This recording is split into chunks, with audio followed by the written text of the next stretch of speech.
this video. Oh my God, well, that looks delicious. We're going deep in Austin, Texas. I'm so tempted to take this down right now, but I would like to go to the bathroom within the next 6 days. Discovering food truck food you've never seen before. To me, if you smoke it at a lower temperature, it's just all the flavor. You know, you smoke a brisket because you want the flavor. You want the smoke. You're gonna get the smoke. I like that. You're gonna get the smoke. That sounds roughly like a veiled threat. You're about to get the smoke. We already made one food truck video here in Austin and you guys loved it. Check it out, 90 billion views. Way better than Mr. Beast actually. So we thought, hey, why not make another one? What blows me away about the food truck scene here is that there's just so much variety. Sure, New York has a lot of food trucks, but 89% of them are halal, and a small fraction of those people will flick you off if you try to film them. That happened to me. It would have hurt my feelings, except I don't have any.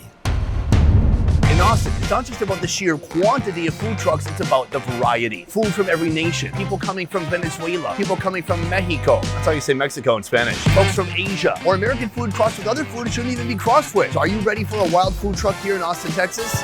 No? Oh, I was expecting you to say yes.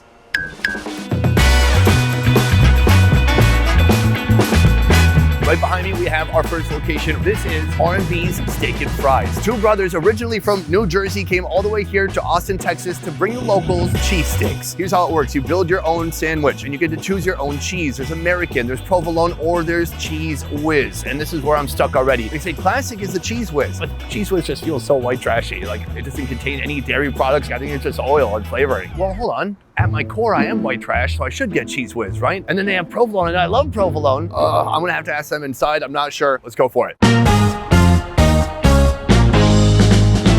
I'm in the truck with Armand right here, and I have to ask you, when you build the sandwich, the first and most important decision is what kind of cheese to put on it, correct? Correct. I love provolone. Provolone's great. Cheese Whiz. Ooh. The white trash part of me is like, you should get the chemical cheese from a can. And then the part of me who is a respectable culinary ambassador for the world is like, probably go with provolone. I think what you should do is get provolone cheese on it, and then we'll hit it with a little whiz drizzle and get you a little bit of everything flavor. Hey, all right, whiz drizzle, like what my wife eats when I leave on the toilet seat. Sorry, babe, sorry about the whiz drizzle. I like your idea. Let's combine the cheeses and let's get started. I'm gonna grab my meat and get started. Some people don't know that the industry standard on meat given at a cheesesteak spot is 4 ounces. We bump it up and we do 4.5. That meat kind of broken up. 100% Texas grade A beef. A little bit of the seasoning we got, a little bit of black pepper, got our caramelized onions over here. Also, we got our mushrooms as well. And also that fresh jalapeno that gives it that perfect spice. Yeah, this looks fantastic. Let's get that provolone popping. Nice sharp provolone cheese just to do the trick. Hit it with one more little spray of water just to make sure it's nice and steamed up, and then cover that up. In the meantime, let me check this whiz and make sure this whiz is where we want it to be. Not your whiz drizzle, Sonny, but ours. We're just gonna slide that right in there like that. Oh yeah. All right, Sonny, you ready for this whiz drizzle, my friend? Yes. Ooh, whiz drizzle. Oh yeah. Just get a nice little cut in that. Sonny, this is your provolone whiz drizzle, onion, jalapeno mushroom, and it's ready for you to devour it. Glorious. Boom, check it out right here. This is a lot of food. Let's start with this right here. Philly cheesesteak fries. I'm told these are award-winning loaded fries and they look gorgeous. You can see the mushrooms, the onions, the green peppers, the meat, all of it mixed together. 2 different types of liquid cheese. Here we go. Oh yeah, peppery, delicious, soft meat, heavy cheese. The only thing is you gotta be quick. You're gonna get soggy. If they do sog up, you can always mix it with more beef, more jalapeno, more onions, and then here on the side, buffalo sauce. Is that buffalo sauce? Yeah. I'm gonna give it a little bit of that, a little bit of ranch. Oh God, give me a beer and I'll be in heaven. Here, this is the main event. Take a look at that. We got steak, sticky provolone, and just a little bit of a whiz drizzle. Let's try it out. Provolone, stretchy, delicious, cheesy. A mound of steak inside. It's not just 4 ounces. It's 4.5 ounces. That's like 12.5% more meat.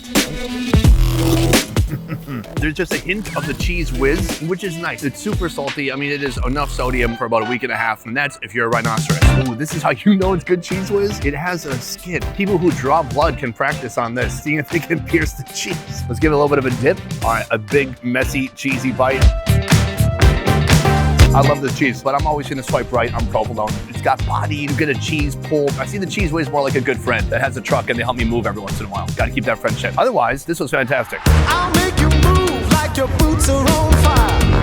We've come to another food truck. Right here, Venezuelan food. This place is called Four Brothers. So I've never been to Venezuela before. It seems right now it might not be the most tourist-friendly destination in the world, but in the meantime, their food is here in Texas, so why not enjoy it? If you're not familiar with Venezuelan food like me, this will give you some hints as to what you can get. Let's start with this, the arepas. It is a gluten-free corn sandwich served with avocado sauce and garlic sauce. Wikipedia says it is a primary cuisine of Colombia and Venezuela. Then this, cachapas. Now what is a cachapas, you might be wondering? Well, it's right here. Can you read? Sweet corn pancake served as a quesadilla with cheese. Beyond that, they have yuca. My buddy Oro, who is Cuban, told me yuca means cassava, but this guy here is saying yuca means potato. I don't know for sure. I'm gonna order that too and find out.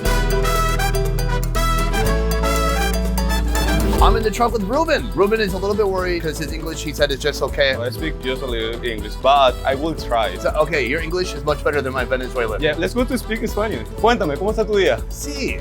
Sí. Sí. That's, okay, today I want the Four Brothers arepas. With chicken or pork? What do you like more? Chicken is better. Let's go with chicken. And the cachapas? Cachapas, perfect, yeah. Yes! Cachapas, yeah. I love this guy. Yeah. I said one word correctly. He's like, let's go. So those two and yuca. I got it, sorry. We start with the black beans. After the black beans, we use the famous queso de mano. Actually, I've never seen that. this is Venezuelan cheese. Yeah, you can try now. Oh, The people say like queso fresco, you know? I think it's like mozzarella, but more salty. Really good. On the top, yeah. That's the chicken. Nice, just sizzling on the flat top. That looks great. This is like Venezuelan burger. Now we will put the garlic sauce. This is the avocado sauce. People call guasacaca. It's like cilantro sauce. Also, it's vegan. Good vegan sauce right on top of that chicken. 2 slices of avocado. I like plantains. We fry the plantains and we put it on top of the arepa. It's a big sandwich. In the finish, 1 slice of tomato. We close the arepa with the Venezuelan cheese. Wow, that is so thick. So that is it right there. Beautiful. Let's go to make the cachapas. The people call quesadillas, but it's not quesadilla, it's cachapa. So he's gonna give this a little bit of a flip, but it looks like it's already cooked. It's already cooked, yeah. Just need to heat it up.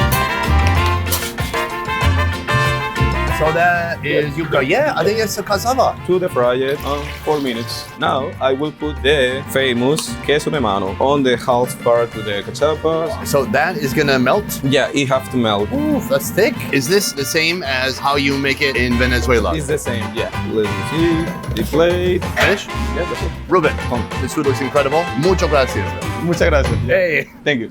Sorry. Oh, yes.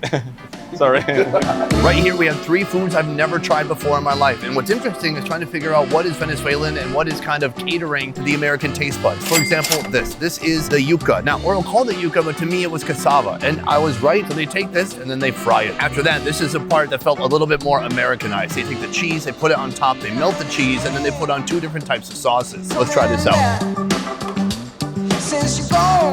Oh yeah. When you do loaded fries, all the fries get soggy, but cassava is stronger than a potato. So even though there's an onslaught of sauces here, the cassava is keeping its integrity. Right here, the cachapa. Only 2 ingredients. It's basically a cornmeal pancake that's already been pre-cooked. And then look at the inside. That is just a huge, thick layer of cheese. I'm gonna try to do a cheese pull. Yeah, that's good. Oh my God.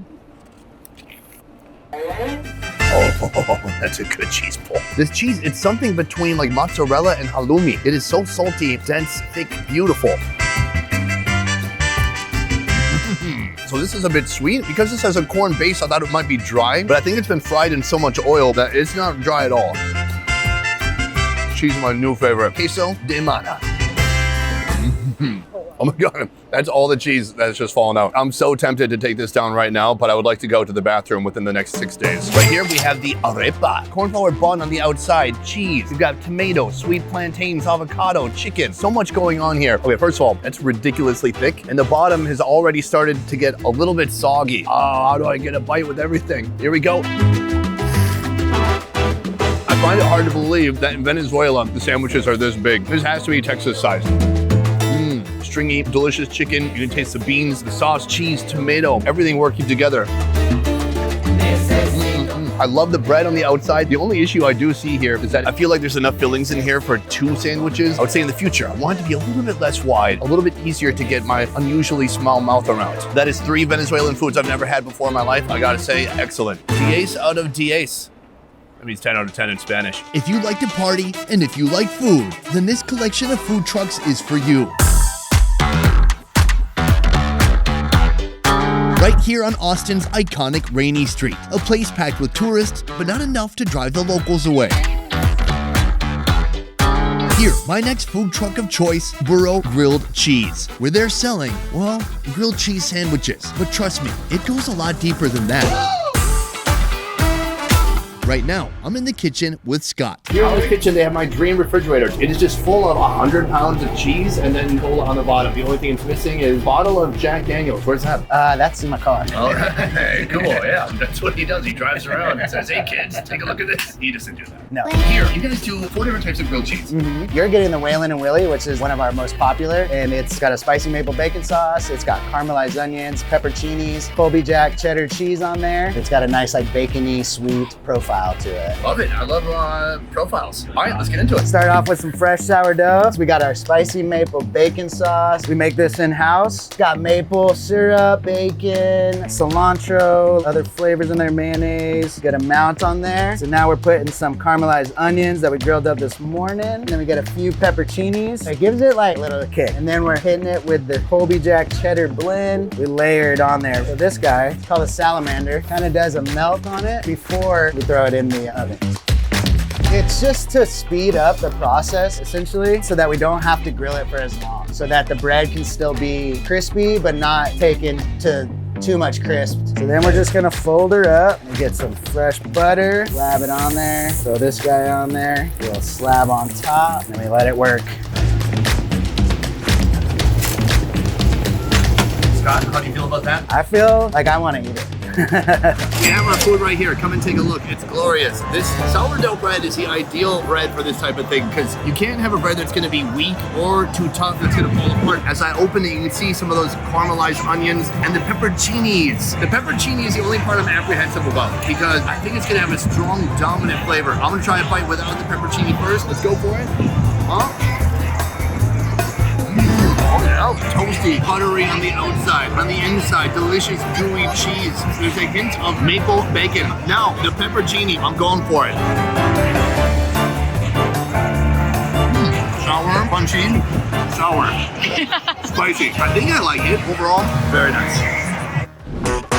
Crimson Creek Smokehouse, a barbecue food truck slightly out of town, is strategically located across a vodka tasting room.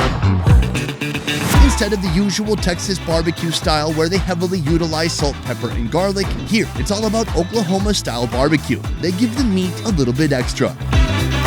Marcus and Jamie are the power couple behind this meat-making machine, and he's about to give me a tour of his greatest hits. Right here, we have a couple things on the grill right now. Tell me what we're looking at. We have 2 tomahawk ribeyes, and then we have the bone marrow. This one has smoked for about 4.5 to 5 hours, so it should have some pretty good flavor. And what do you put that on top of? On that steak right there. Oh my God, it's so rich. This one was about 3.5 pounds when we started. It'll roughly be around 3 pounds when we get finished. And we finished this one off with duck fat and butter mix that we do. And then you scrape the bone marrow on top of that. This is my first time seeing a tomahawk that's actually been smoked for hours. What is so good about smoking this cut? To me, if you smoke it at a lower temperature, it's just all the flavor. You smoke a brisket because you want the flavor. You want the smoke. You're gonna get the smoke. And then we finish it off on a hot fire. I like that. You're gonna get the smoke. That sounds roughly like a veiled threat. You're about to get the smoke. All right, let's do it. So what we have here is clarified butter and duck fat. And what we're gonna do, we're just gonna sprinkle a little bit on top. Oh my God. And then we're gonna throw it on some hot fire. We're gonna have a nice big flame. We're gonna get a nice little finish on it.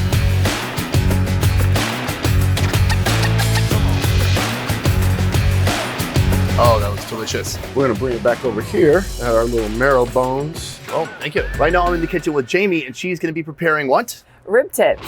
So this is the part of the spare rib that when you cut St. Louis into the nice neat rectangle, this leftover piece usually is kept for the pitmaster snacks. We turn them into what we call rib nuggets or rib tips here, and they, in my opinion, are really the sweetest part of the pig. All right, so real elegant here with cutting that into chunks. What makes this Oklahoma style barbecue is we sauce after the smoke, and we get these good and spicy. All of these just big, meaty rib nuggets ready to go. So right here we have the pork belly burnt ends. It almost looks like some kind of beautiful braised Vietnamese pork belly, but I'm sure it tastes completely different. A little bit different, but it's still going to be a very spicy, lean, and fatty combined bite of pork. Those are big. plump. All we'll get now is some bread and some pickles, and we'll get you ready to go. Thank you. Right here, we have an incredible wild protein-packed spread, and this is a little place across the parking lot selling vodka, and somehow it got into my cup. Anyways, right here we have the pork rib tips, and then right here we have burnt ends from the pork belly. I've never even heard of such a thing. It's too big for one bite. I'm gonna cut that in half. Ooh, you don't even need a knife. It's so soft and tender. Oh, take a look inside. You can see it's pink, it's white, it's gorgeous. Let's try it out.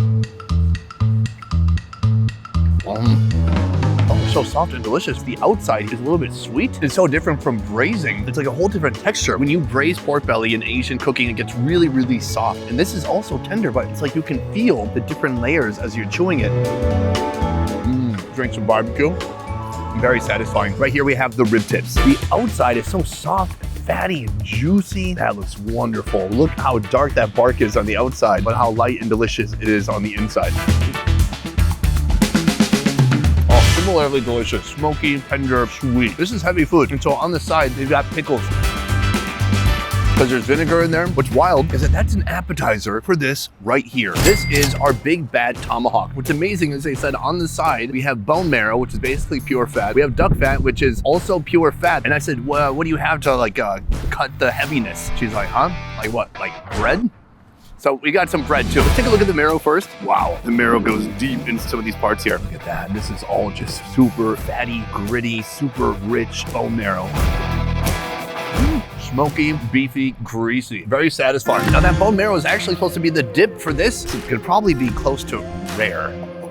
So good. So there are definitely some sinewy parts on the edges here. Incredible color. This has been smoking for hours. Oh, wow. The spices are incredible. It's full of juiciness. It's very tender. Okay, right here, duck fat. Give it a little bit of a dip. Hey, when in Oklahoma, do what the Oklahomians do. Let's try it out.